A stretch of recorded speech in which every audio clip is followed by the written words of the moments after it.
नमस्कार दोस्तों, मैं फिर से आपका स्वागत करता हूं अपने YouTube चैनल कृषि पॉइंट पर। दोस्तों आशा करता हूं आप मस्त होंगे और अच्छे होंगे। दोस्तों जैसे कि आप इससे पहले वाली अगर वीडियो मेरे देखे होंगे तो उसमें एग्रोनॉमी क्लास 11 की चैप्टर 1 अपलोड करी गई है और ये चैप्टर 2 इसमें डिस्कस किया जाएगा। अगर आप अभी तक आपने मेरे चैनल को सब्सक्राइब नहीं किया है और आप चैनल पर पहली बार हैं तो चैनल को सब्सक्राइब कर लें और बेल आइकन को प्रेस कर लें। और अगर अभी तक आपने मेरे पहले चैप्टर की वीडियो नहीं देखा क्लास 11 एग्रोनॉमी की तो जाके उसको देख सकते हैं प्लेलिस्ट में।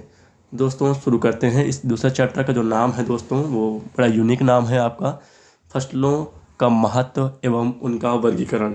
तो दोस्तों ये दूसरा चैप्टर है एग्रोनॉमी क्लास 11 की, जिसमें आपका ये हम डिस्कस करने जा रहे हैं इस वीडियो में।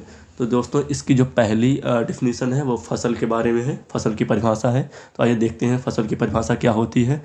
तो पौधों के ऐसे समूह को जिसे मनुष्य किसी न किसी रूप में अपने अपने उपभोग के लिए उगाता है। उपभोग माने खाने के लिए उगाता है, फसल कहलाता है। तो दोस्तों आप समझ गए कि पौधों का ऐसा समूह जिसके लिए मनुष्य अपने उपभोग के लिए उगाता है उसे फसल कहते हैं। तो अगला जो हेडिंग है दोस्तों इसमें है फसलों का वर्गीकरण। दोस्तों फसलों का वर्गीकरण किया गया है तो विभिन्न आधारों जैसे ऋतुओं, पौधों का जीवन चक्र, आर्थिक महत्व एवं उपयोग के आधार पर फसलों का वर्गीकरण निम्न प्रकार से है। तो सबसे पहले हम देखते हैं ऋतुओं के आधार पर वर्गीकरण। तो नंबर 1 ऋतुओं के आधार पर वर्गीकरण। ऋतुओं के आधार पर वर्गीकरण 3 भागों में बांटा गया है, मतलब विभाजित किया गया है। फसलों को 3 भागों में विभाजित किया गया है। कौन कौन से? खरीफ, रबी, जायद। तो सबसे पहले देखते हैं खरीफ। खरीफ की जो फसल है दोस्तों वो है, खरीफ ऋतु में वातावरण में ऊंचा तापमान व आर्द्रता पाई जाती है। बरानी अर्थात जिन भूमियों में सिंचाई के साधन नहीं होते हैं वहाँ पर वर्षा। आगे देखते हैं दोस्तों। तो देखा था आपने कि वहाँ पर वर्षा होने पर फसलों की बुआई जून जुलाई में करते हैं। सिंचित क्षेत्रों में पलेवा मीन्स होता है जुताई करके। पलेवा करके मतलब जुताई, मतलब कि जो एक बार जुताई के बाद किया जाता है उसे पलेवा बोलते हैं। पलेवा करके वर्षा के कुछ समय पहले भी फसल बो सकते हैं, जैसे मक्का, ज्वार, बाजरा, ग्वार, मूंग और लोबिया, सोयाबीन, मूंगफली, कपास, धान व जूट आदि फसलें इसे ऋतुओं में पाई जाती हैं। अगला जो टॉपिक है वो है रबी की फसल यानी रबी की क्रॉप्स। मानसून की बारिश खत्म होने के बाद सर्दियों में बोई जाती है और गर्मियों में काटी जाती है। इनकी फसल का मौसम अक्टूबर से अप्रैल। वैसे अक्टूबर से अप्रैल नहीं कहा जाता है, अप्रैल में आजकल होता है क्योंकि गेहूँ अप्रैल में ही कटता है। लेकिन अगर देखा जाए तो किताबों में लिखा गया है, कई किताबों में लिखा गया है कि अक्टूबर से फरवरी तक होता है, जबकि गेहूँ जो होता है अक्टूबर से में लगभग बोया जाता है और कटता कब है हमारा, या अप्रैल में कटता है आके, तो अप्रैल तक चलता है।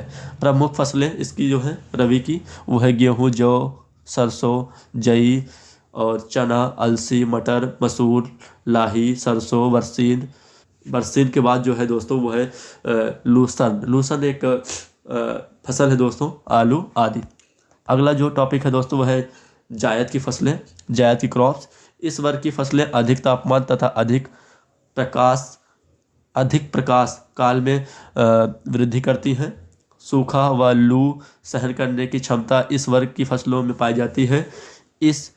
इसकी बुआई फरवरी मार्च में करते हैं। इस वर्ग की मुख्य फसलें खरबूजा, ककड़ी, मूंग, उड़द, सूरजमुखी व लोबिया आदि है। बढ़ते हैं दोस्तों इस चैप्टर के अगले हेडिंग पर। तो दोस्तों इस चैप्टर में जो अगली हेडिंग है वो है पौधों के जीवन चक्र के आधार पर वर्गीकरण। अब इस वाले जो चैप्टर है उसमें एक अगली हेडिंग है वो है पौधों के जीवन चक्र के आधार पर वर्गीकरण। तो इसमें देखते हैं दोस्तों आगे स्लाइड में।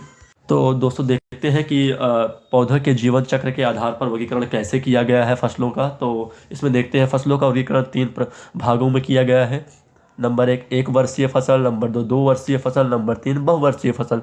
और इसमें देखते हैं पहली हेडिंग 1 वर्षीय फसल। वह फसल जो अपना जीवन काल 1 वर्ष में पूरा कर लेती है उन्हें 1 वर्षीय फसल कहते हैं। जैसे देखते हैं चना, मटर, धान, गेहूँ ये 1 वर्ष में पूरा कर लेती हैं। अगला जो पॉइंट है वो 2 वर्षीय फसल, यानी वह फसल जो अपना जीवन चक्र या जीवन काल 2 वर्षों में पूरा कर लेते हैं, उन्हें उन्हें द्विवर्षीय या द्विवर्षीय फसल कहते हैं। जैसे प्याज और चुकंदर। आपके जो दिमाग में एक सवाल आता होगा कि प्याज तो एक ही 3 ही महीने में कट जाती है, लेकिन दोस्तों आप देखे होंगे कि प्याज एक बार कटने के बाद एक बार ऊपर भी उसको फल लगता है, तो प्याज को 2 बार काटा जा सकता है, यानी इसको कहते हैं कि 2 वर्षीय फसल। बहुवर्षीय फसल में वह फसल जो अपना जीवन काल यानी जीवन चक्र या जीवन काल पूरा करने में 2 वर्ष से अधिक समय लेती है, उन्हें बहुवर्षीय फसल कहते हैं। और कौन कौन से होते हैं, तो गन्ना और केला। आगे बढ़ते हैं दोस्तों इस चैप्टर में। तो जो अगली हेडिंग हमारा इस चैप्टर में है दोस्तों, फसलों का आर्थिक वर्गीकरण। ये बहुत ज़रूरी चीज़ है दोस्तों कि फसलों का आर्थिक वर्गीकरण पढ़ें हम लोग। तो इसमें जो पहली हेडिंग है हम पढ़ते हैं अनाज या फिर अन्य वाली फसलें। ठीक है दोस्तों, तो वे फसलें जिनका उपयोग या प्रयोग अनाजों के रूप में किया जाता है, वे अनाज वाली फसलें या फिर अन्य वाली फसलें कहलाती हैं। जैसे गेहूँ, ज्वार, बाजरा, मक्का, जितने फसलें हैं जो जैसे गेहूँ, ज्वार, बाजरा, मक्का आदि। अगली स्लाइड की तरफ बढ़ेंगे दोस्तों। जो अगली स्लाइड है वो दाल वाली फसलें या फिर दलहनी फसलें कह सकते हैं हम। तो दाल वाली फसलें में वह फसलें जिनका प्रयोग दाल के रूप में किया जाता है, उन्हें दलहनी फसलें कहते हैं या फिर दाल वाली फसलें कहते हैं। जैसे चना, मटर, अरहर, उर्द, मूंग आदि। आगे बढ़ते हैं तिलहनी फसल। आप जानते हैं जिनका उपयोग तेलों के रूप में किया जाता है। जैसे वह फसलें जिनका उपयोग तेलों के रूप में किया जाता है, उन्हें तिलहनी फसल कहते हैं। जैसे सरसों, सूरजमुखी, अलसी, तिल आदि। आगे बढ़ते हैं दोस्तों सब्जी वाली फसलें। वह फसलें जिनका उपयोग सब्जियों के रूप में किया जाता है, वह फसलें जिनका उपयोग सब्जियों के रूप में करते हैं, उन्हें सब्जियों वाली फसलें कहते हैं। जैसे आलू, प्याज, मटर, मिर्च, गोभी आदि। अगला जो है वो चारे वाली फसलें। आपको मैं पहले भी वाले वीडियो में बताया था, जो पहले चैप्टर की वीडियो थी उसमें बताया था कि चारे वाली फसलें चारों के रूप में क्यों करते हैं। वह फसलें जिनका उपयोग हम चारों के रूप में करते हैं, उन्हें चारे वाले फसल कहते हैं। जैसे बरसीन, ज्वार, बाजरा, मक्का, लोबिया आदि। अगली जो है वो है शर्करा वाली फसलें। शर्करा यानी आप रस वाली जो फसलें कहते हैं, वह फसलें जिनका उपयोग हम मिठास के लिए करते हैं। जैसे गन्ना, चुकंदर, इस सब का प्रयोग हम शर्करा वाली फसलों के रूप में करते हैं। बढ़ते हैं आगे दोस्तों। जो अगली हेडिंग हो मसाले वाली फसल। मसाले वाली फसलों से आप नाम से जानते होंगे, वह फसलें जिनका उपयोग हम खाने में स्वाद बढ़ाने के लिए करते हैं, उन्हें मसाले वाली फसल कहते हैं। जैसे धनिया, लहसुन, जीरा, दालचीनी आदि। आगे बढ़ते हैं वह फल वाली फसलें। इस वर्ग में तरबूज, खरबूज, टमाटर, कद्दू, खीरा, ककड़ी ये आदि फसलें आती हैं। अगला जड़ वाली फसलें। वह फसलें जिनका प्रयोग जड़ के रूप में किया जाता है, वह जड़ वाली फसलें कहलाती हैं। जैसे आलू, शकरकंद, अरवी और मूली आदि। अगला उद्दीपक फसलें। ये बहुत इंपॉर्टेंट है दोस्तों। वह फसलें जिनका प्रयोग से शरीर में उत्तेजना आती है, आप जानते होंगे उन्हें हम उद्दीपक फसल कहते हैं। जैसे चाय, तंबाकू, पोस्ता और कॉफ़ी आदि। अगला औषधि वाली फसलें। पहले ज़माने में औषधि के रूप में पौधों का प्रयोग किया जाता था। कुछ फसलें थी जिनका उपयोग औषधि के रूप में किया जाता है। तो आइए देखते हैं क्या होता है। ऐसी फसलें जिनका उपयोग औषधि के लिए किया जाता है, उन्हें मेडिसिनल क्रॉप्स कहते हैं या फिर औषधि वाली फसलें कहते हैं। जैसे तुलसी बहुत अच्छा पौधा होता है दोस्तों। पहले इसे मलहम और लेप के लिए उपयोग किया जाता था, और फिर पुदीना, फिर उसके बाद मेंथा आदि आते हैं। बढ़ते हैं अगली स्लाइड पे दोस्तों।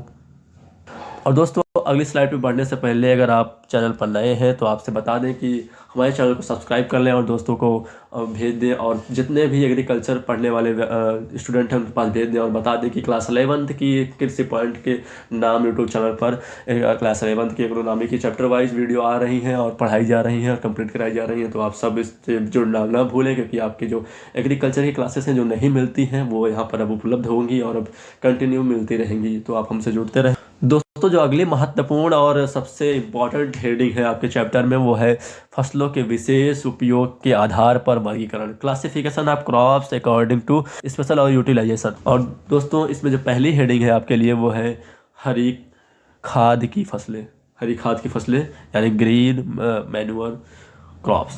तो दोस्तों देखते हैं, आप कई बार इसका उपयोग किए हैं लेकिन आप जान नहीं पाएंगे, हम आपको इसको बताते हैं कैसे। मृदा में कार्बनिक पदार्थ बढ़ाने के लिए दलहनी फसलों को उगाकर कुछ समय बाद वही खेत में दबा देते हैं, जिसे ग्रीन मैन्योर क्रॉप्स कहते हैं, जैसे मूंग, सनई, ढैंचा, लोबिया आदि।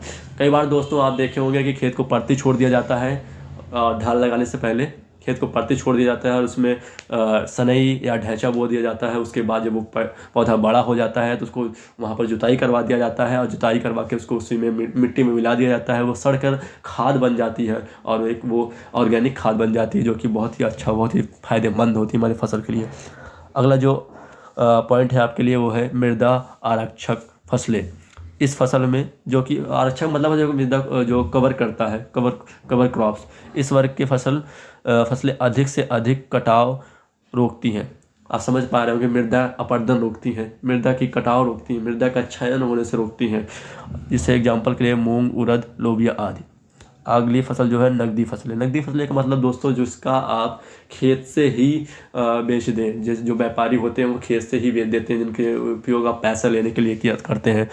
इन फसलों को किसान पूरा उपयोग में न ला करके सीधा खेत से ही बेच देते हैं। आलू, तंबाकू और मूंगफली इसका उदाहरण है, और गन्ना भी इसका उदाहरण है। अगला जो है वो दोस्तों है अंतवर्ती फसलें यानी कैच क्रॉप्स। किन्हीं कारणों से जब प्रमुख फसलें खेत में नष्ट हो जाए या बोने में देर हो जाए, तो आगे देखते हैं दोस्तों क्या है इसमें। तो अंतर्वर्ती क्रॉप में आगे जो देखते हैं वो है की जाए तो उसके स्थान पर कम समय में तैयार होने वाले फसल को अंतर्वर्ती फसल कहते हैं, जैसे मक्का और गेहूं के बीच के समय में तोरियां लेना। तो दोस्तों आप समझ गए होंगे। आगे बढ़ते हैं, वो है कीट आकर्षक फसलें। कभी कभी प्रमुख फसल को कीट पतंगों या बीमारियों से बचाने के लिए एक किनारे पर अन्य फसल उगा लेते हैं।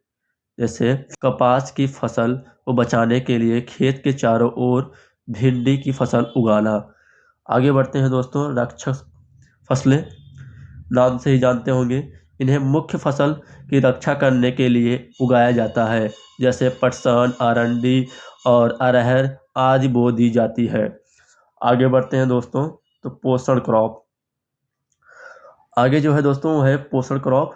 तो इसमें देखते हैं, जब किसी फसल को मिलाकर बोने से दूसरी फसल को लाभ पहुंचता है तो उसे पोषण फसल कहते हैं। जैसे गेहूं की खेत में मटर की बुआई करना। अगली फसल है वो है सहचर या सहयोगी फसलें। जैसे इसमें है, जब एक ही मौसम में दो फसल इस प्रकार साथ साथ बोई जाती है कि दोनों फसल के बीज अलग अलग पंक्ति में हो, जिससे एक दूसरे की उपज में कोई हानि नहीं पहुंचती है, तो उन्हें सहयोगी फसलें कहते हैं। सहचर या सहयोगी फसलें, जैसे मक्का की दो पंक्ति के बीच में एक पंक्ति उर्द बोना, उर्द की। अगला जो पॉइंट है वो है शिकारी या फिर गलघोटू फसलें। ये वह फसलें होती हैं जो अपनी उपस्थिति द्वारा फसल को अवांछित पौधों से छुटकारा दिलाती हैं। जैसे सनई, बरसीम और खरपतवारों की वृद्धि पर बुरा प्रभाव डालती है। दोस्तों आगे हेडिंग देखते हैं। दोस्तों जो अगली हेडिंग है वो है सहायक फसलें। तो किसी फसल, इसको आगे देखेंगे दोस्तों जैसे आप पढ़े, किसी फसल की उपज को, सहायक फसल में दोस्तों किसी फसल की उपज को बढ़ाने के लिए बोई जाती है।